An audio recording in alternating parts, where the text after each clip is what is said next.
Why you care so much about what others think. You replay conversations in your head hours later. You wonder if you sounded awkward, if they noticed something off. And even when nothing went wrong, something inside you still feels exposed. Why does your mind treat other people's opinions like they decide your worth? And more importantly, why is it so hard to stop? Problem deep dive. It shows up in small moments. You hesitate before speaking. You rewrite messages 3 times.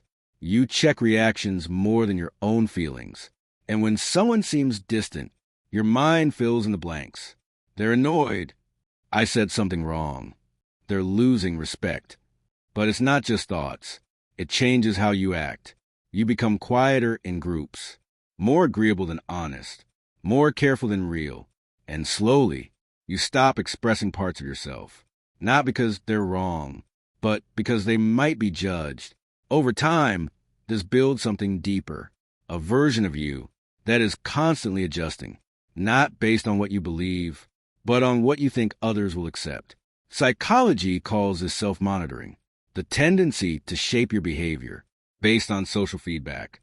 But when it becomes too strong, you lose track of where others end, and you begin.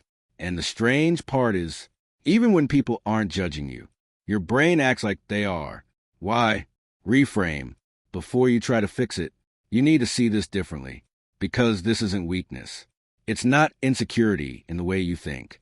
It's an adaptation, a very old one. Your brain didn't evolve to make you confident. It evolved to keep you accepted. Because for most of human history, being rejected didn't just hurt. It meant danger, isolation, even death. So your brain learned something simple. Stay connected or you don't survive. That's why social approval feels like safety, and disapproval feels like threat. So when you care what others think, you're not broken. You're responding exactly the way your brain was designed to. But that design comes with a cost. Psychological mechanism. Your brain has something like an internal alarm system, not for physical danger, but for social danger. Neuroscience shows that social rejection activates the same regions as physical pain, which means your brain doesn't fully distinguish between being hurt and being judged. Here's a simple way to understand it. Imagine your mind as a radar system. Its job is to scan constantly. What do they think of me? Am I accepted? Did something change? For some people, this radar is set to normal sensitivity. But for you, it's turned up too high, so it picks up signals that aren't even there. A neutral look feels negative. Silence feels like rejection. Small changes feel like big shifts. This is linked to something called negativity bias. Your brain gives more weight to possible threats than neutral or positive signals, because missing a threat in the past was more dangerous than overreacting to one.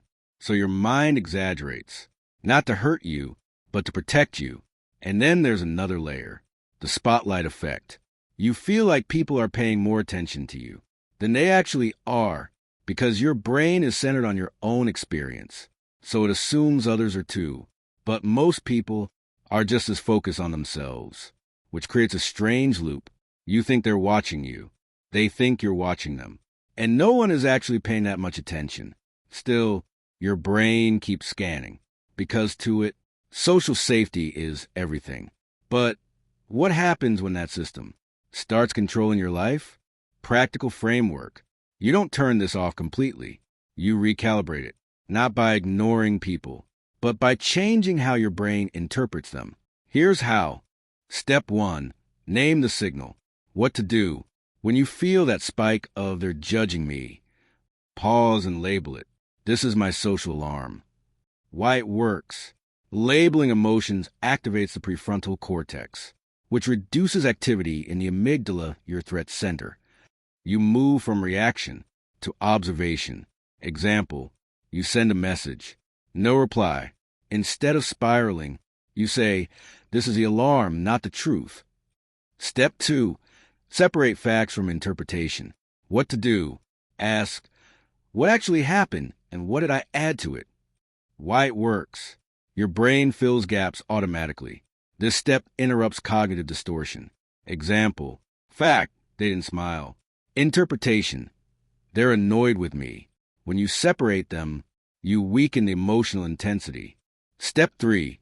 Reduce internal spotlight. What to do? Shift attention outward. Observe the environment, not yourself. Why it works. Attention is limited. When you redirect it, you reduce self-focus anxiety. Example, in a group setting, instead of thinking, how do I sound? You notice, what are people actually saying? Step 4. Practice small authentic risks. What to do? Say one honest thing, where you'd usually filter yourself. Why it works. This rewires your brain through exposure. You show your system. That authenticity doesn't lead to rejection. Example, instead of agreeing automatically, you say, I actually see it differently. And then you watch what happens. Most of the time, nothing bad. That's how the brain learns. Step 5. Build internal reference. What to do? Before seeking others' opinions, ask yourself first, what do I think about this? Why it works. This strengthens your internal locus of control. You train your brain to rely less on external validation. Example, before posting something, you decide if you like it, not if it will be liked. Each step does one thing. It lowers the sensitivity of your radar, not by shutting it down, but by teaching it what actually matters. And slowly, the noise becomes quieter. Integration. All of this comes down to one simple model. Your brain is not trying to judge you. It's trying to protect your connection, but it uses outdated rules. It treats every situation like your survival depends on approval, when in reality, most moments don't. So your job isn't to stop caring. It's to update the system, to remind your brain, this is not danger. This is just discomfort. Because when you stop reacting to every signal, you start choosing your responses, and that's where something shifts. Not outside, but inside, quiet, empowering, close. You may still notice it, that small voice asking, what do they think of me? But now, it won't feel like a command, just a signal, something you can hear without obeying, because the truth is, people will always have opinions. Some will like you, some won't, and most won't think about you nearly as much as you imagine. But the more important question becomes, what do you think when no one else is looking? Because that voice is the one that shapes your life, not theirs. And maybe that's where real freedom begins.